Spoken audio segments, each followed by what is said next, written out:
വളരെയേറെ മനോവേദയോടുകൂടിയാണ് ഇന്ന് ഈ വീഡിയോ റെക്കോർഡ് ചെയ്യാനായിട്ട് ഞാനിവിടെ ഇരിക്കുന്നത്. ദുരന്തങ്ങൾ കേരളത്തിൽ തുടർക്കഥയാവുകയാണ്. 2018 400 പേർ മരിച്ച മഹാപ്രളയം, 2020 ഓഗസ്റ്റിലാണെന്നാണ് എൻ്റെ ഓർമ്മ, പുത്തുമല കവളപ്പാറ ദുരന്തം. ആ ദുരന്തത്തിൽ ഏതാണ്ട് 66ഓളം പേർ മരിച്ചു. ആ വർഷം തന്നെയാണ് എന്നാണ് എൻ്റെ ഓർമ്മ ഇടുക്കിയിലെ പെട്ടിമുടിയിൽ 76 പേര് മരിച്ചു. ഇപ്പോൾ പെട്ടിമുടിയിൽ എത്ര പേർ മരിച്ചു എന്നുള്ളത് സംബന്ധിച്ച് കൃത്യമായ കണക്കൊന്നും നമ്മുടെ കയ്യിലില്ല. കാരണം അവിടെ തമിഴന്മാരാണ് വന്ന് താമസിച്ചുകൊണ്ടിരുന്നത്. അതിൽ എത്ര പേർ മരിച്ചു എന്നറിയില്ല. റേഷൻ കാർഡൊക്കെ വെച്ചിട്ടാണ് ആളുകൾ കണ്ടുപിടിക്കാനൊക്കെ ശ്രമിച്ചത്. 76 പേർ എന്നാണ് ഔദ്യോഗിക കണക്ക്. പുത്തുമലയിലും 66 എന്നൊക്കെ പറയുന്നുണ്ടെങ്കിലും കൃത്യമായ മരണസംഖ്യ എത്രയാണെന്ന് നമുക്കറിയില്ല. ഇപ്പോൾ ഇത് ഏറ്റവും ദാരുണമായ സംഭവം വയനാട് ഉണ്ടായിക്കൊണ്ടിരിക്കുന്നു. ഇന്ന് ഈ വീഡിയോ ചെയ്യുമ്പോൾ ഏതാണ്ട് 50 പേരുടെ മൃതദേഹങ്ങൾ കണ്ടുകിട്ടിയതായിട്ടാണ് അറിയാൻ കഴിയുന്നത്. അവിടെ മുണ്ടക്കൈ എന്ന് പറഞ്ഞ സ്ഥലത്താണ് ഈ ഉരുൾപൊട്ടൽ ഉണ്ടായത്. അടുമല, ചൂരൽമല എന്ന് പറയുന്ന 2 പ്രദേശങ്ങൾ പൂർണ്ണമായി തകർന്നു. ചൂരമലയിൽ പാലം തകർന്നു. അവിടെ മരണസംഖ്യ എത്രയാകും എന്നുള്ളതിനെക്കുറിച്ചിട്ടൊന്നും നമുക്ക് യാതൊരു പിടിയുമില്ല. അതിദാരുണമായിട്ടുള്ള സംഭവങ്ങളാണ് അവിടെ നിന്ന് റിപ്പോർട്ട് ചെയ്യപ്പെടുന്നത്. അതിൻ്റെ വിശദാംശങ്ങളിലേക്ക് ഞാൻ പോകുന്നില്ല. സുഹൃത്തുക്കളെ, ഞാൻ നേരത്തെ സൂചിപ്പിച്ചതുപോലെ ദുരന്തങ്ങൾ തുടർക്കഥയായിക്കൊണ്ടിരിക്കുകയാണ് കേരളത്തിൽ. കേരളത്തിലെ പരിസ്ഥിതി ശോഷണം, അതുമൂലം ഉണ്ടായിക്കൊണ്ടിരിക്കുന്ന സംഭവങ്ങൾ, അതൊക്കെ അതിൻ്റെ ഒന്നും വിശദാംശങ്ങളിലേക്ക് ഞാൻ പോകുന്നില്ല. കാരണം ഈ വയനാട് ഉണ്ടായ ഈ ദുരന്തം സംബന്ധിച്ചും അതിൻ്റെ കാരണങ്ങളെക്കുറിച്ചും ഇതുപോലെ ഇനി ദുരന്തങ്ങൾ കേരളത്തിൽ ആവർത്തിക്കാനുള്ള സാധ്യത സംബന്ധിച്ചുമൊക്കെ വളരെ വിശദമായി നമ്മളോട് സംസാരിക്കാൻ കേരളത്തിലെ ഏറ്റവും പ്രമുഖനായിട്ടുള്ള പരിസ്ഥിതി പ്രവർത്തകനായിട്ടുള്ള ശ്രീമാൻ CR നീലകണ്ഠൻ നമ്മളോടൊപ്പം ചേരുകയാണ്. കേരളത്തിൽ ഓരോ ദുരന്തങ്ങൾ ഇതുപോലെ ഉണ്ടാകുമ്പോഴും അത് സംബന്ധിച്ചിട്ടുള്ള കാര്യകാരണ സഹിതമുള്ള മുന്നറിയിപ്പ് നമുക്ക് നൽകിക്കൊണ്ടിരിക്കുന്ന ഒരു പരിസ്ഥിതി പ്രവർത്തകനാണ് ശ്രീമാൻ CR നീലകണ്ഠൻ. പരിസ്ഥിതിയുമായി ബന്ധപ്പെട്ടുകൊണ്ട് ഇതുപോലുള്ള ദുരന്തങ്ങൾ ഉണ്ടാകാനുള്ള സാധ്യതയെക്കുറിച്ചിട്ടൊക്കെ പറയുമ്പോൾ നീലകണ്ഠൻ ഉൾപ്പെടെയുള്ള പരിസ്ഥിതി പ്രവർത്തകരെ വികസന വിരോധികൾ എന്ന് പറഞ്ഞ് തള്ളിക്കളയാൻ വേണ്ടിയിട്ടാണ് ഭരണാധികാരികളും ഭരണ പാർട്ടിയും ഒക്കെ ശ്രമിച്ചിട്ടുള്ളത്. പക്ഷേ ഇതുപോലുള്ള പരിസ്ഥിതി പ്രവർത്തകർ നമുക്ക് നൽകിക്കൊണ്ടിരിക്കുന്ന, അല്ലെങ്കിൽ കാലാകാലങ്ങളായി നൽകിക്കൊണ്ടിരുന്ന സൂചനകൾ നമ്മൾ ഗൗരവമായി കണക്കിലെടുത്തിരുന്നുവെങ്കിൽ ഇതുപോലുള്ള ദുരന്തങ്ങൾ ആവർത്തിക്കില്ലായിരുന്നു എന്നുള്ള കാര്യത്തിൽ യാതൊരു സംശയവുമില്ല. എന്തായാലും വയനാടുണ്ടായിരിക്കുന്ന ഈ ദുരന്തത്തിൻ്റെ പശ്ചാത്തലത്തിൽ എന്തുകൊണ്ട് ഇതുപോലുള്ളൊരു ദുരന്തമുണ്ടായി, അതിൻ്റെ പ്രത്യാഘാതം ഇത്ര വലുതായത് എന്തുകൊണ്ടാണ് ഇനി ഇതുപോലുള്ള ദുരന്തങ്ങൾ ആവർത്തിക്കാനുള്ള സാധ്യതകളുള്ളത്, നമ്മൾ എന്തൊക്കെ മുൻകരുതലുകൾ ഇനി എടുക്കണം ഇത് തടയാൻ എന്നൊക്കെയുള്ള കാര്യങ്ങളെക്കുറിച്ച് വിശദമായി സംസാരിക്കുകയാണ് ശ്രീമാൻ CR നീലകണ്ഠൻ. അദ്ദേഹവുമായി നടത്തിയ സംഭാഷണമാണ് ഇനി നമ്മൾ ഈ വീഡിയോയിൽ കേൾക്കാൻ പോകുന്നത്. ശ്രീ CR നീലകണ്ഠൻ, വളരെ ദുഃഖകരമായിട്ടുള്ള ഒരു സംഭവം ആണെന്ന് രാവിലെ വെളുപ്പിനെ വയനാട് മുണ്ടക്കൈയിലുണ്ടായത്. ഇപ്പം നമ്മൾ കേൾക്കുന്നത് ഏതാണ്ട് 44ഓളം ആളുകൾ മരിച്ചു എന്നാണ്. എത്ര മരണസംഖ്യ ഉയരും എന്ന് നമുക്കറിയില്ല. അപ്പോൾ ഇത് കേരളത്തിൽ നിരന്തരമായി ആവർത്തിക്കപ്പെടുന്ന ഒരു സംഭവമായി വന്നുകൊണ്ടിരിക്കുകയാണ്. നമ്മൾ പെട്ടിമുടി ദുരന്തം കേട്ടു, കവളപ്പാറ ദുരന്തം കേട്ടു, ഇപ്പോൾ വയനാട്ടിൽ ഇങ്ങനെ ഉണ്ടാവുന്നു. എന്തുകൊണ്ടാണ് ഇങ്ങനെ തുടർച്ചയായി ഇതിങ്ങനെ ഉണ്ടാവുന്നതിന്റെ കാരണം എന്താണ് യഥാർത്ഥത്തിൽ? ഇപ്പോ വയനാട്ടിൽ ഇപ്പോൾ ഉണ്ടായ ദുരന്തം ഉണ്ടായതിന് കുറച്ച് കൊല്ലങ്ങൾക്ക് മുമ്പ് നമുക്ക് ഓർമ്മയുണ്ടാവും. പുത്തുമല എന്ന് പറയുന്ന സ്ഥലത്ത് മറ്റൊരു ദുരന്തം ഇതുപോലെ സമാനമായിട്ട് വയനാട്ടിലുണ്ടായി. അന്നും കുറെ മനുഷ്യ ജീവനുകൾ നമുക്ക് നഷ്ടപ്പെട്ടു. നേരത്തെ താങ്കൾ പറഞ്ഞതുപോലെ പെട്ടിമുടിയിലും അതുപോലെ കവളപ്പാറയിലും കുറാഞ്ചേരിയിലും ഒക്കെ നമുക്ക് 10, 20, 50 ഒക്കെ ആളുകളുടെ ജീവൻ നഷ്ടപ്പെട്ടു എന്ന് പറഞ്ഞാൽ ഇപ്പോഴും നമുക്ക് ഉറപ്പ് പറയാൻ പറ്റില്ല അത്ര ആളുകളാണോ നഷ്ടപ്പെട്ടത്. കുറെ ബോഡികൾ കിട്ടിയിട്ട് പോലുമില്ല. പെട്ടിമുടിയിൽ നിന്നോ അല്ലെങ്കിൽ കവളപ്പാറ നിന്നോ ഇനി 11 ബോഡി കവളപ്പാറയിൽ നിന്ന് കിട്ടാനുണ്ടെന്നാണ് ഔദ്യോഗികമായ ഒരു കണക്ക്. കവളപ്പാറയിൽ നിന്ന് തന്നെ. പെട്ടിമുടി എത്രയാണെന്ന് ആർക്കും അറിയില്ല. കാരണം തമിഴ്നാട്ടുകാരാണ് അവിടെ വന്ന് താമസിച്ചിരുന്നത് എന്നുള്ളത് കൊണ്ട് നമ്മുടെ നാട്ടുകാരുടെ റേഷൻ കാർഡ് വെച്ച് പോലും പിടിക്കാൻ പറ്റില്ല. അപ്പോൾ ഇതിങ്ങനെ ആവർത്തിക്കുന്നത് എന്തുകൊണ്ടാണ് എന്ന് ചോദിച്ചാൽ ആദ്യത്തെ കാരണം തീർച്ചയായും ക്ലൈമറ്റ് എക്സ്ട്രീമിറ്റീസ് എന്ന് നമ്മൾ പറയുന്ന കാലാവസ്ഥ ചലഞ്ച് തന്നെയാണ്. കാലാവസ്ഥ ഇപ്പൊ ചലഞ്ച് അല്ല, ക്രൈസിസ് ആണ്. ഇത് നമുക്കറിയാം. കുറെ കൊല്ലങ്ങളായി കേരളത്തിൽ, ലോകത്തിൽ പല ഭാഗത്തുണ്ട്, കേരളത്തിൽ പ്രത്യേകിച്ചും അതിവർഷവും താപവും ചൂടും അതുപോലെ തന്നെ കൂടിയിട്ടുണ്ടായിരുന്നു ഈ വർഷം, നമ്മൾ ഓർക്കുക. അപ്പൊ അതിതാപവും അതിവർഷവും കേരളത്തിൽ ഏത് നിമിഷവും ഏത് ദിവസവും വരാം. ഈ വർഷം മെയ് മാസം അവസാനം പോലും നമുക്ക് അതിവർഷം ഉണ്ടായി എന്ന് ഓർക്കുക. അല്ല അതെന്താണ് കേരളത്തിലാണോ അത് കുറച്ചുകൂടെ തീവ്രമായിട്ട് നമ്മൾ കേരളത്തിൽ അല്ല, മഴ മറ്റു പല സ്ഥലത്തും ഉണ്ടെങ്കിൽ കേരളത്തിന്റെ ഒരു പ്രത്യേകത, കേരളം കാലാവസ്ഥാ മാറ്റത്തിന് അങ്ങേയറ്റം വൾണറബിൾ ആണ്. കാരണം നമുക്ക് വളരെ കുറച്ച് വീതിയേ ഉള്ളൂ കേരളത്തിൽ. കിഴക്കൻ മലകളിൽ നിന്ന് കടലിലേക്ക് എത്താൻ കുറച്ച് നേരെ വന്നു. നമ്മുടെ 44 നദികൾ, തോടുകൾ, അതിന്റെ ഉപനദികളൊക്കെ ഉണ്ട്. അപ്പൊ കിഴക്കൻ മലകളിൽ എവിടെയെങ്കിലും മഴ പെയ്താൽ ആ വെള്ളം ഒലിച്ച് താഴെ എത്തിയേ പറ്റൂ. അങ്ങനെ അതിവർഷം പെയ്യുമ്പോൾ, പ്രത്യേകിച്ചും ഉയർന്ന പ്രദേശങ്ങളിൽ അതിവർഷം പെയ്യുമ്പോൾ ഉണ്ടാകുന്നത് അവിടെ ഉരുൾപൊട്ടലാണ്. യഥാർത്ഥത്തിൽ മഴയേക്കാൾ ഗുരുതരമായ പ്രശ്നം ഉരുൾപൊട്ടലാണ്. മഴ മാത്രമാണെങ്കിൽ ഒരുപക്ഷെ ഇപ്പൊ പെരിയാറിലും മഴ പെയ്യുന്നുണ്ട്, മറ്റു പല സ്ഥലത്തും മഴ പെയ്യുന്നുണ്ട്. പക്ഷെ ഉരുൾപൊട്ടൽ ഉണ്ടാകുമ്പോൾ നമ്മുടെ എല്ലാ നിയന്ത്രണങ്ങളും വിട്ട രൂപത്തിലേക്ക് ഉരുൾപൊട്ടൽ മാറുകയാണ്. അപ്പൊ യഥാർത്ഥത്തിൽ എന്തുകൊണ്ടാണ് ഇത്രയധികം ഉരുൾപൊട്ടൽ ഉണ്ടാകുന്നത് എന്ന് നമ്മൾ പഠിക്കേണ്ടതുണ്ട്. 2018 പ്രളയത്തിൽ നമുക്ക് 400-ലധികം ആളുകളെ ജീവൻ നഷ്ടപ്പെട്ട പ്രളയമാണ്. ആ പ്രളയത്തിന് ശേഷം കേരള നിയമസഭ സമിതി ഒരു റിപ്പോർട്ട് ഉണ്ടാക്കിയിട്ടുണ്ട്. അതുപോലെ PDNA എന്ന് പറയുന്ന പോസ്റ്റ് ഡിസാസ്റ്റർ അനാലിസിസ് റിപ്പോർട്ടുണ്ട്. ഈ റിപ്പോർട്ടുകൾ ഒന്നും തന്നെ നമ്മൾ കഴിഞ്ഞ 6 വർഷമായി അറ്റത്ത് വെച്ചിരിക്കുകയാണ്. വർത്തമാനത്തിലൊക്കെ നമ്മൾ പറയും റൂം ഫോർ റിവർ. അതായത് എന്താണ് ഈ റിപ്പോർട്ടിൽ പറയുന്നത്? യഥാർത്ഥത്തിൽ ഈ റിപ്പോർട്ടിൽ പറയുന്ന ഏറ്റവും പ്രധാനപ്പെട്ട കാര്യം, കേരളത്തിൽ അതിവർഷത്തിന് വലിയ സാധ്യതയുണ്ട്. അതുകൊണ്ട് പശ്ചിമഘട്ടത്തിന്റെ സുരക്ഷിതത്വം കേരളം ഉറപ്പാക്കേണ്ടതുണ്ട്. ഇത് മുമ്പ് ഗാഡ്ഗിൽ പറഞ്ഞതാണ്, നമ്മൾ ഓർക്കുക. കേരളത്തിന്റെ വാട്ടർ ടവർ ആണ് എന്ന് പറയുമ്പോൾ വാട്ടർ ടവർ എന്ന് നമ്മൾ പോസിറ്റീവ് അർത്ഥത്തിൽ എടുത്തെങ്കിൽ ഇപ്പൊ അത് നെഗറ്റീവ് അർത്ഥത്തിൽ വാട്ടർ ടവർ ആയി. 10-12 കൊല്ലം മുമ്പാണ് ഗാഡ്ഗിൽ അത് പറഞ്ഞത്. അത് പോട്ടെ, ഗാഡ്ഗിൽ നിന്ന് കേട്ടാൽ ആളുകൾക്ക് ഇപ്പൊ കൈയും കാലും എടുത്ത് നമ്മളെ അടിക്കാൻ വരും, അത് സാരമില്ല. പക്ഷേ ഇപ്പോ വന്യമൃഗ പ്രശ്നത്തിൽ ഇതുപോലെ ഉണ്ട്. ഞാനിപ്പോ നമ്മളെ ഈ വിഷയത്തിലേക്ക് വരികയാണ്. ഇവിടെ വന്നു കഴിഞ്ഞാൽ പശ്ചിമഘട്ടത്തിൽ വലിയ തോതിൽ മഴ പെയ്യാനുള്ള സാധ്യതയുണ്ട്. അതിന് പല കാരണങ്ങളുണ്ട്. ഒന്ന്, നമ്മുടെ കാലാവസ്ഥാ മാറ്റത്തിൽ തന്നെ ഒരു പ്രത്യേകതയുണ്ട്. നമ്മൾ ആരും ഒരു 10 വർഷം മുമ്പ് അറബിക്കടലിൽ ഒരു ന്യൂനമർദ്ദം എന്ന് കേട്ടിട്ടേ ഇല്ല. നമ്മളെപ്പോഴും ന്യൂനമർദ്ദം എന്ന് പറയുന്നത് ബംഗാൾ ഉൾക്കടലിലാണ്. ഇപ്പോൾ സംഭവിക്കുന്നത് അറബിക്കടലിലും ന്യൂനമർദ്ദം ഉണ്ടാകുന്നു എന്നാണ്. എന്ന് പറഞ്ഞാൽ നമ്മുടെ കടൽ തന്നെ മാറിയിരിക്കുന്നു. അറബിക്കടൽ മാറിയാൽ അത് ഏറ്റവും കൂടുതൽ ബാധിക്കാൻ പോകുന്ന ഒരു സ്ഥലം കേരളമാണ്. കാരണം അറബിക്കടൽ നമ്മുടെ 500-600 കിലോമീറ്ററോളം നമുക്ക് തീരമുണ്ട്. ആ തീരത്ത് കൂടി ഈ മേഘം വരികയും വളരെ പെട്ടെന്ന് തന്നെ പശ്ചിമഘട്ടത്തിലെത്തുകയും അതിവർഷത്തിനുള്ള സാധ്യത വളരെ കൂടുതലാണ്. തമിഴ്നാട്ടിനേക്കാളും വളരെ കൂടുതൽ കേരളത്തിൽ മഴ പെയ്യുന്നത് അതുകൊണ്ടാണ്. കാരണം ഇത് വളരെ കുറച്ച് വിടുത്തേ ഉള്ളൂ, ഈ മേഘത്തിന് എത്താൻ വേണ്ട സമയം കുറച്ചേ ഉള്ളൂ. അതുകൊണ്ട് നമുക്കൊരു കാലാവസ്ഥാ മാറ്റത്തിന്റെ സൂചന കിട്ടുമ്പോഴേക്കും ഇവിടെ മഴ തുടങ്ങിയിരിക്കും വിട്ട്. അപ്പോൾ പശ്ചിമഘട്ടത്തിന്റെ സംരക്ഷണം വളരെ പ്രധാനമാണ് എന്നും വെള്ളം ഒഴുകി പോകാനുള്ള ഒരു വഴിയും തടയപ്പെടരുത് എന്നുമാണ് അന്ന് പറഞ്ഞിട്ടുള്ളത്. ഇപ്പൊ നോക്കുക, നമ്മുടെ മഴ പെയ്തു കഴിഞ്ഞാൽ ഉരുൾപൊട്ടുന്നതിനുള്ള വലിയൊരു സാധ്യത, അതുപോലെ വീട് തകരുന്നതിനുള്ള സാധ്യത, ഫ്ലഡിങ് ഏരിയയിൽ മുഴുവൻ നമ്മൾ നിർമ്മാണ പ്രവർത്തനങ്ങൾ നടത്തി എന്നുള്ളതാണ് ഒന്നാമത്തെ കാര്യം. ഫ്ലഡ് വരാൻ സാധ്യതയുള്ള സ്ഥലത്ത് നിർമ്മാണ പ്രവർത്തനം നടത്തിയാൽ ഫ്ലഡ് അതെടുത്തിട്ട് പോകും. റൂം ഫോർ റിവർ എന്ന് നമ്മൾ മുഖ്യമന്ത്രി പറഞ്ഞത് ഞാൻ കാണുന്നത് ഇപ്പോൾ എല്ലാ വീട്ടിലും റിവർ എത്തും എന്നാണെന്ന് എനിക്ക് മനസ്സിലായി. ഇപ്പൊ പുഴ അതിന്റെ വഴിക്ക് ഒഴുകുകയാണ്. ഇപ്പൊ നോക്കൂ, ഈ വയനാട്ടിൽ തന്നെ ചെറിയൊരു പ്രശ്നം എടുത്താൽ പുഴ 3ആയി ഒഴുകി എന്നാണ് അവർ പറയുന്നത്. ഒരു പുഴയുണ്ടായിരുന്നു, പുഴ നമ്മൾ വിചാരിച്ചിരുന്ന ചെറിയൊരു തോട് പോലെയായിരുന്നു. പക്ഷെ അത് വേറെ 3 വശത്തേക്ക് ഒഴുകി. അത് തന്നെയാണ് പെരിയാറിൽ 2018-ലും 2019-ലും ഒക്കെ നമ്മൾ കണ്ടത്. അല്ലെങ്കിൽ പമ്പയാറിലും അല്ലെങ്കിൽ എല്ലാം. അപ്പൊ എന്ന് വെച്ചാൽ പുഴ വെള്ളം കൂടിക്കഴിഞ്ഞാൽ പുഴയ്ക്ക് വേറൊരു വഴിക്ക് ഒഴുകേണ്ടി വരും. ഇത് വെള്ളം കൂടുന്നത് മാത്രമല്ല എന്ന് ആലോചിക്കുക, വലിയ തോതിൽ പാറക്കെട്ടുകളും മലകളും അതുപോലെ മരങ്ങളും വന്യജീവികളെല്ലാം കൂടി ഒഴുകി വരികയാണ്. അതിന്റെ കൂടെയുള്ള വീടുകളും എല്ലാം കൂടി വരികയാണ്. അപ്പൊ എന്ന് പറഞ്ഞാൽ പുഴയിലേക്ക് വരുന്ന സാധനങ്ങളുടെ എണ്ണം, അതിന്റെ വോളിയം വളരെ കൂടുതലാണ്, അതിന്റെ വെയിറ്റും വളരെ കൂടുതലാണ്. എന്ന് പറഞ്ഞാൽ ഇത് ഇപ്പൊ കഴിഞ്ഞ 2018-ൽ നിലമ്പൂർ പാതാരത്ത് നമ്മൾ പോയി കണ്ടിട്ടുണ്ടെങ്കിൽ നമുക്കറിയാം, ഏതാണ്ട് 8 കിലോമീറ്റർ ദൂരം ഒന്നുമില്ലാതായി. പുഴ ഒഴുകിയ വഴിക്ക് അതിന് പുഴയുടെ 2 കരയിലും ഒന്നും ബാക്കിയില്ല, എല്ലാം തീർന്നുപോയി. കാരണം ഇത് ഈ പാറക്കെട്ടുകളാണ്. നമ്മൾ ആ ദൃശ്യങ്ങൾ കണ്ടാൽ അറിയാം, നിരവധി പാറക്കെട്ടുകളാണ് ഒലിച്ചു വരുന്നത്. എന്തുകൊണ്ടാണ് ഇങ്ങനെ ഒലിച്ചു വരുന്നത്, ഇങ്ങനെ ഇത്രയും വലിയ ആഘാതം ഉണ്ടാകുന്നതെന്ന് വളരെ കൃത്യമായി പഠനങ്ങൾ നടത്തിയിട്ടുണ്ട്. ഒന്ന്, പശ്ചിമഘട്ടത്തിന്റെ സുസ്ഥിരത നശിക്കപ്പെട്ടിരിക്കുന്നു. അവിടുത്തെ നിർമ്മാണ പ്രവർത്തനങ്ങൾ, റോഡ്, നമ്മൾ ഷിരൂരിനെ കുറിച്ച് വലിയ ആശങ്കപ്പെട്ടു എല്ലാവരും, നമ്മളൊക്കെ. പക്ഷേ ഷിരൂർ പോലെയുള്ള 100 കണക്കിന് റോഡുകൾ കേരളത്തിലുണ്ട്. പിന്നെ തന്നെ നോക്കൂ, നമ്മൾ മരണമില്ലാത്ത കൊണ്ടാണ് അറിയാത്തത്, ഇടുക്കി പാത, വയനാട് ചുരത്തിലെ പാത, അതുപോലെ നിരവധി പാതകളിൽ ഇപ്പൊ മണ്ണ് വീണ് കിടക്കുകയാണ്.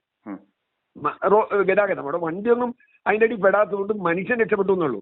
എന്ന് പറഞ്ഞാൽ നമ്മുടെ പല റോഡുകളും ഷിരൂർ പോലെ ഇടിയാൻ സാധ്യതയുള്ള റോഡുകളാണ്. വയനാടുകളില് ഇത് മനുഷ്യര് മരിച്ചുകൊണ്ട് അറിഞ്ഞു, മറ്റു സ്ഥലങ്ങളിലും ഇതുപോലെ മണ്ണിടിഞ്ഞ് കിടക്കുകയാണ്. അവിടെ മരണം ഉണ്ടാവാത്തത് നമ്മൾ അറിയുന്നില്ല എന്നാണ് പറയുന്നത്. അത്രേ ഉള്ളൂ. മരണം ഉണ്ടാകാത്തത് കൊണ്ട് നമ്മൾ ഈ കഴിഞ്ഞ ലോക്സഭയിൽ ഇപ്പോഴുള്ള ലോക്സഭയിൽ ഇതിനുള്ള ലോക്സഭയിൽ അന്നത്തെ ചോദ്യത്തിന് ഒരു മറുപടി കൊടുത്തിരുന്നു. ആ മറുപടി ഇതാണ്: ഇന്ത്യയിലുണ്ടായ മൊത്തം ലാൻഡ് സ്ലൈഡിൽ 59% കേരളത്തിലാണ് ഉണ്ടായെന്നാണ്. കഴിഞ്ഞ 10 വർഷത്തിനിടെ 59% ലാൻഡ് സ്ലൈഡ്സ് ഉണ്ടായത് കേരളത്തിലാണ് എന്ന് അന്ന് ലോക്സഭയിൽ മറുപടി കൊടുത്തിട്ടുണ്ട്. അപ്പൊ ഈ ഉരുൾപൊട്ടൽ ഉണ്ടാവുന്നത് എന്തുകൊണ്ടാണ്? ഉരുൾപൊട്ടൽ ഉണ്ടാവുന്നതിന്റെ പ്രധാന കാരണം ഈ മലകളിലെ സുസ്ഥിരത, അവരുടെ സ്റ്റെബിലിറ്റി തകർന്നു പോയതാണ്. എങ്ങനെയാണ് ഈ മലയിലെ സ്റ്റെബിലിറ്റി തകർന്നു പോകുന്നത്? അതിന് പല കാരണങ്ങളുണ്ട്. ഒന്ന്, അവിടുത്തെ മരം വെട്ട് അതുപോലെയുള്ള സംഗതികൾ, അവിടുത്തെ ജൈവ വ്യവസ്ഥയുടെ നാശം. അപ്പൊ എന്താ സംഭവിക്കുക? ഒരു മരം വെട്ടിയാൽ നമ്മൾ വിചാരിക്കും ഒരു മരം വെട്ടിയാൽ എത്ര കുഴപ്പമുണ്ടോ? ഒരു മരം വെട്ടിയ കുഴപ്പമുണ്ട്. കാരണം ഒരു മരം വെട്ടുമ്പോൾ അവിടെ ഒരു ഹോൾ ഉണ്ടാവും, ചെറിയൊരു ഹോള്. ആദ്യ വർഷം ഇപ്പോൾ 100 മില്ലിമീറ്ററോ 150 മില്ലിമീറ്ററോ മഴ ഒരു മണിക്കൂർ കൊണ്ട് പെയ്താൽ ഈ വെള്ളം മുഴുവൻ ഇതിലേക്ക് ഇറങ്ങും, ഒറ്റയടിക്ക് ഇറങ്ങും. കാരണം ഈ അതിവർഷത്തിന്റെ പ്രശ്നമാണ്. അങ്ങനെ ഇറങ്ങുമെന്ന് പറഞ്ഞാൽ ഇത് ചെരിഞ്ഞ പ്രദേശമാണെങ്കിൽ ഈ വെള്ളത്തിന് ഭയങ്കര ഭാരമാണ്. നമുക്കറിയാം, ഹൈ ഡെൻസിറ്റി ഉള്ള സാധനമാണ്. ഈ മണ്ണും വെള്ളവും എല്ലാം കൂടി വലിയ വെയിറ്റ് ആവുമ്പോൾ ചെരിഞ്ഞ പ്രദേശത്തേക്ക് ഈ മണ്ണും വെള്ളവും പാറയും അതിന്റെ മുകളിൽ നിൽക്കുന്ന മുഴുവൻ സംഗതികളും താഴേക്ക് ഒഴുകിപ്പോരും. കുണ്ടൻ പാറകളൊക്കെ നമ്മൾ കൂട്ടിക്കലൊക്കെ ഇതുപോലെ കണ്ടതാണ്. ഇപ്പോഴും കൂട്ടിക്കൽ എന്താ സംഭവിക്കാന്നറിയില്ല, അവിടെ കുറെ പാറകൾ ഇങ്ങനെ നിൽക്കുകയാണ്. കൂട്ടിക്കലൊന്നും സംഭവിക്കാതിരിക്കട്ടെ എന്ന് ഞാൻ വിചാരിക്കുന്നു. ഇപ്പോഴും നിറയെ പാറകൾ, നമ്മളവിടെ പോയി നോക്കിയാൽ കാണാം. കൂട്ടിക്കൽ ദുരന്തത്തിന് ശേഷം ഇപ്പോഴും വേണമെങ്കിൽ മഴ പെയ്താൽ ഇങ്ങോട്ട് താഴേക്ക് പോരാം, പോന്നാൽ എവിടെയൊക്കെ എത്തുമെന്ന് അറിയില്ല. അപ്പോൾ ഒന്ന് മണ്ണ് ഇളകുകയും പാറയും മണ്ണുമായുള്ള ബന്ധം വിടുകയും ചെയ്തു. അത് ഡീഫോറസ്റ്റേഷന്റെ ഭാഗമാകാം, അതുപോലെ തന്നെ മൈനിങ്ങിന്റെ ഭാഗമാകാം. അതിലേക്ക് ഞാൻ വരുന്നത് അതാണ് ഏറ്റവും പ്രധാനപ്പെട്ട സംഗതി. പാറമടകൾ സംഭവിക്കുന്നത് എന്താ വെച്ചാൽ, പാറമടകൾ ഉണ്ടാവുമ്പോൾ നമ്മൾ വിചാരിക്കും ഒരു സ്ഥലത്തെ പാറമടയുള്ളൂ. പക്ഷെ ആ ഒരു പാറയിലാണ് ഈ മണ്ണ് ഉറപ്പിച്ചിട്ടുള്ളത്, ആ മണ്ണിലാണ് മല ഉറപ്പിച്ചിട്ടുള്ളത്, മറ്റേ നമ്മുടെ എല്ലാം ഉറപ്പിച്ചിട്ടുള്ളത്, റിസോർട്ടുകളും എല്ലാം.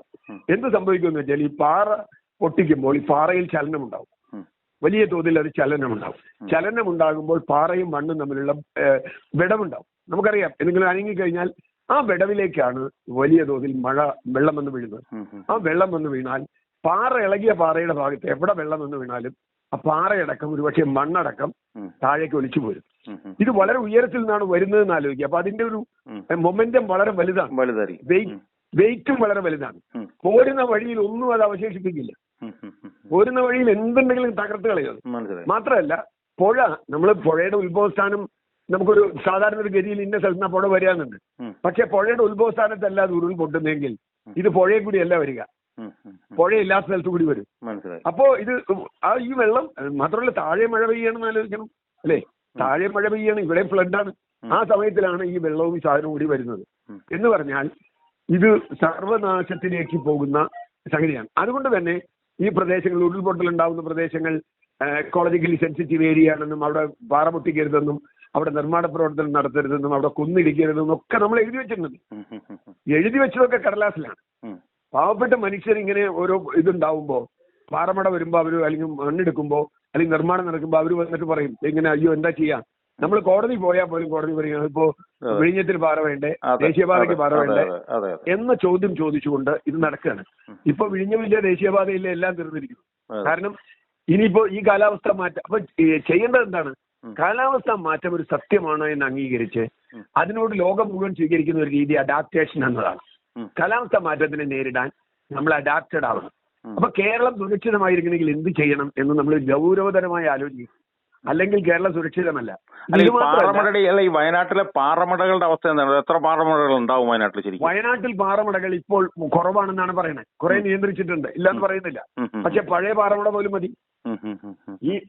പാറമടയുടെ ഏത് ഭാഗത്താണ് മഴ പെയ്യുന്നതെന്നനുസരിച്ചിരിക്കും. പഴയ പാറമടകളാണെങ്കിൽ പോലും അത് ഇതിടിയാലോ. പഴയ പാറമടയിലും പാറമടകൾ ഇല്ലാത്ത സ്ഥലത്തെ വെള്ളക്കെട്ടൊക്കെ നമുക്കറിയാലോ. അതാ ഞാൻ പറഞ്ഞു. അല്ല, അത് തന്നെ എന്ത് വരും വെച്ചാൽ താഴേക്ക് വരുമ്പോൾ നിരവധി നിർമ്മാണങ്ങൾ, എത്ര റിസോർട്ടുകളാണ് അവിടെ ഉള്ളത്, എത്ര റിസോർട്ടുകളാണ് നമ്മൾ ഉണ്ടാക്കിയിട്ടുള്ളത്. ഇത് താങ്ങാനുള്ള ശേഷി ആ മണ്ണിനുണ്ടോ? നിങ്ങളൊരു 14 നില റിസോർട്ട് ഒരു സ്ഥലത്ത് ഉണ്ടാക്കിയാൽ ആ മണ്ണിൽ അത് ഉണ്ടാക്കുന്ന സമ്മർദ്ദം എത്രയാണ് നമ്മൾ അറിയുന്നത്. അപ്പൊ ചെരിഞ്ഞ പ്രദേശത്താണ് ഇത് ഉണ്ടാക്കുന്നതെങ്കിലോ ആ മണ്ണിലുള്ള സമ്മർദ്ദവും അവിടെ വെള്ളം വീണാൽ ഇതെല്ലാം ചെരിഞ്ഞ പ്രദേശം ഉണ്ടാവാനാണ് സാധ്യത കൂടുതലും. ചെറിയ പ്രദേശമേ ഉള്ളൂ അവിടെ. അതാണ് പ്രശ്നം. അവിടെ പ്ലെയിൻ ആയിട്ടുള്ള പ്രദേശം എന്ന് പറഞ്ഞാൽ വളരെ കുറവാണ്. ഇപ്പൊ അവിടെ ഹെലികോപ്റ്റർ പോയിട്ട് ഇറക്കാൻ പോലും സ്ഥലമില്ല എന്നാണ് പറയുന്നത്. ഹെലികോപ്റ്റർ ഇറക്കണമെങ്കിൽ അല്ല, അപ്പൊ എന്താണ് ഇതിന് എന്താണ് ഇതിനൊരു പ്രതിവിധി എന്നുള്ളതാണ്. കാരണം ഇവിടെ ഈ പരിസ്ഥിതി മൂവ്മെന്റുകള് അതൊന്നും ഇപ്പൊ എല്ലാം തകർന്നു നിൽക്കുന്ന ഈ ഒരു സാഹചര്യത്തില് എന്താണ് ഇതിനകത്ത് ചെയ്യാൻ പറ്റുക ശരിക്കും? ഇതിന് യഥാർത്ഥത്തിൽ ചെയ്തെങ്കിൽ ഞാൻ പറയുന്നത് ഔദ്യോഗികമായ നയത്തിൽ തന്നെ മാറ്റം വരണം. കാരണം ഈ പാഠങ്ങൾ ഉൾക്കൊണ്ട് ഇനി ഇത് കണക്കാക്കണം. ഇനി ഒരു അതാണ് ഈ പരിസ്ഥിതി ആഘാത പഠനം എന്ന് പറയുന്നത്.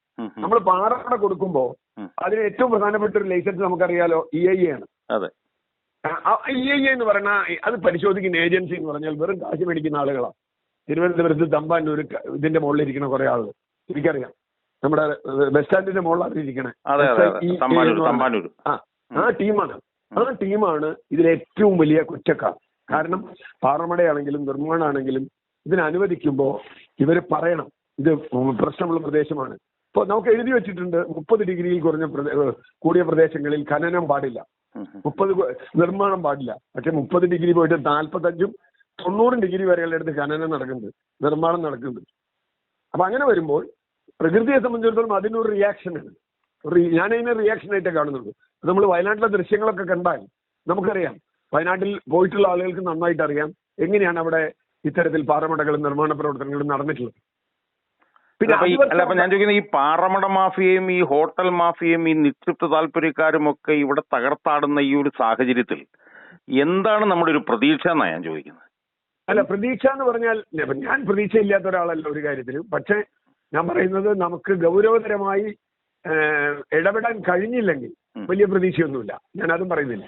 ഗൗരവതരമായ ഇടപെടൽ, ഇന്റർവെൻഷൻ ഇപ്പോഴെങ്കിലും സാധ്യമായില്ലെങ്കിൽ, നമ്മൾ 2018 ഇത് പറഞ്ഞതാ, 19 ഇത് പറഞ്ഞതാ, ഇനിയും നമുക്കത് പറയേണ്ടി വരും. അല്ല, കാരണം എന്താ വെച്ച് കഴിഞ്ഞാൽ ഇപ്പൊ പുത്തുമലയിൽ ഇത് സംഭവിച്ചു, കവളപ്പാറയിൽ സംഭവിച്ചു, പെട്ടിമുടിയിൽ സംഭവിച്ചു, പ്രളയം വന്നു. ഇതെല്ലാം വന്നിട്ടും വീണ്ടും ഇതിങ്ങനെ ആവർത്തിച്ചുകൊണ്ടിരിക്കുന്നതല്ലാതെ ഇതിലൊരു മാറ്റം കാണുന്നില്ല. അല്ല, അത് നമുക്കറിയാം. എന്താ വെച്ചാൽ ഇപ്പോ നമ്മള് ഇവിടെ പോയല്ലോ, എന്താ പറയാ, ആനയ്ക്കാൻ പോയില്ലേ, അന്ന് പോയപ്പോ അവിടെ ഒരു പാറമട കണ്ടു. ആ പാറമടയുടെ അടുത്ത് ഉരുൾ പൊട്ടിയിട്ടുണ്ട് എന്ന് പറഞ്ഞാൽ ആ പാറമടയ്ക്ക് ഇപ്പോഴും അനുമതി ഉണ്ടെന്നേ. പാറമടയ്ക്ക് ഇപ്പോഴും അനുമതിയുണ്ട്. കാരണം നിങ്ങൾ അധികാരമുള്ള ആളാണെങ്കിൽ, നിങ്ങൾക്ക് ഭരണകക്ഷിയിൽ പിടിയുണ്ടെങ്കിൽ നിങ്ങൾക്ക് ഏതിനും പെർമിഷൻ കിട്ടൂലേ? ആ പെർമിഷൻ കിട്ടിക്കൊണ്ടിരിക്കുകയാണ്. ആ പെർമിഷൻ എപ്പോ നമ്മൾ അവസാനിപ്പിക്കാൻ തീരുമാനിക്കുന്നുവോ, ഇതാണ് നമ്മുടെ ഗുരുതരമായ പ്രശ്നം. ഒരുപക്ഷെ ഇപ്പൊ ഈ കാശ് കിട്ടുന്നവർക്കൊന്നും ഇതിനൊന്നും പറ്റിയിട്ടില്ലല്ലോ. പക്ഷേ ഇതിന്റെ പൈസ ഉണ്ടാക്കിയ ആളുകളൊക്കെ എവിടെയുണ്ടല്ലോ, അവരൊക്കെ ഇത് കണ്ട് രസിക്കുകയായിരിക്കും. അത് നടക്കട്ടെ. അപ്പൊ ഇതിനകത്ത് ഭരണപരമായി ഈ ഒരു സമീപനങ്ങളോടുള്ള ഒരു കാഴ്ചപ്പാടിൽ മാറ്റം വരാതെ അല്ലേ, വരാത്തിടത്തോളം ഇതിങ്ങനെ തുടർന്നുകൊണ്ടിരിക്കും. കാരണം ആരാണ് ഇത് കറക്റ്റ് ചെയ്യേണ്ടത്? നമ്മള് ഈ പാറമടയ്ക്ക് ലൈസൻസ് കൊടുക്കുന്നത് നാട്ടുകാരല്ലല്ലോ. നാട്ടുകാർ പല സ്ഥലത്തും ഇതിനെതിരായി പറയുന്നുണ്ട്. പറഞ്ഞാൽ അവരെ വികസന വിരുദ്ധരും, എന്താണ് പറയാ, വിഴിഞ്ഞം വരുന്നതിന് തടസ്സക്കാരും ഒക്കെ ആയിട്ടാണ് നമ്മളെ കണക്കാക്കുക. നമ്മളെ കണക്കാക്കിയോണ്ട് കുഴപ്പമില്ല. പക്ഷെ സാധാരണ മനുഷ്യരെ സംബന്ധിച്ചിടത്തോളം അതൊക്കെ പറഞ്ഞാൽ അവർക്ക് പേടിയാണ്. മാത്രമല്ല ഭയങ്കര ഭീഷണിയാണ്. പിന്നെ ഈ പാറമടക്കാരെ സംബന്ധിച്ചിടത്തോളം ഭയങ്കരമായി പൈസ കൈകാര്യം ചെയ്യുന്ന ആളുകൾ, അവരുടെ പൈസയ്ക്ക് ഒരു കുറവുമില്ല. അങ്ങനെ വരുമ്പോൾ എന്തുകൊണ്ടെന്ന് വെച്ചാൽ അത്യാവശ്യം എതിർപ്പുള്ള ആളുകൾക്ക് കുറച്ച് പൈസ കൊടുത്ത് തൽക്കാലം ഒതുക്കാൻ കഴിയുന്ന ആളുകളാണ് ഈ പാറമടക്കാരെന്നാണ് ഞാൻ മനസ്സിലാക്കിയിട്ടുള്ളത്. അപ്പൊ എന്തുപറ്റുന്ന വെച്ചാൽ ഇവര് പറഞ്ഞ പോലെ കാര്യങ്ങൾ നടക്കും. ഇവരെ അല്ല എന്ന് പറയാൻ പറ്റിയ ആരാ ഉള്ളത് ഇവിടെ? ഇവരല്ല വേണ്ടേ, ഇങ്ങനെയല്ല വേണ്ടേന്ന് പറഞ്ഞാൽ ആരാണ് അങ്ങനെ പറയാൻ തയ്യാറുള്ള ആളുകൾ? അങ്ങനെ ആരും ഉണ്ടാവില്ല. അതെ. അപ്പൊ അതുകൊണ്ട് ഈ ഭരണപരമായി ഒരു കാഴ്ചപ്പാടിലൊരു മാറ്റം വരികയല്ലാതെ വേറൊരു വഴിയും ഇതിനകത്തില്ല എന്നാണ് ഒരു പരിസ്ഥിതി പ്രവർത്തനം എന്ന നിലയിൽ താങ്കളുടെ അഭിപ്രായം? തീർച്ചയായിട്ടും ഒരു സംശയമില്ല. വേറെ എന്ത് ചെയ്താലും ഇത് നിൽക്കാനും പോകില്ല. കാരണം ഇത് നമുക്ക് അങ്ങനെ നമുക്ക് പറയാൻ പറ്റില്ല ഇങ്ങനെയാണെന്ന്. വേറെ എന്തായാലും പരിഹാരം ഇനിയുള്ള പോളിസികളിലെങ്കിലും നമ്മൾ സ്ട്രിക്റ്റ് ആയിട്ട് ഇങ്ങനെയല്ല ചെയ്യേണ്ടത് എന്നും, പാരിസ്ഥിതിക ആഘാത പഠനം നടത്താതെ ഒരു പാറമടയ്ക്കും അനുമതി കൊടുത്തുകൂടാ, ഒരു നിർമ്മാണത്തിന് അനുമതി കൊടുത്തുകൂടാ എന്ന് സത്യസന്ധമായ പഠനം. രേഖയിലെല്ലാത്തിനും യെസ് ടിക്കടിച്ച് പോവാണ്. ഒരു ദിവസം 30, 40, 50 പാറമടകൾക്ക് ഒന്നിച്ചിരുന്ന് ലൈസൻസ് കൊടുക്കുന്ന ആളുകളാണ് ഈ ടീം. ഈ സ്ഥലം പോലും ഇവർ കണ്ടിട്ടില്ല.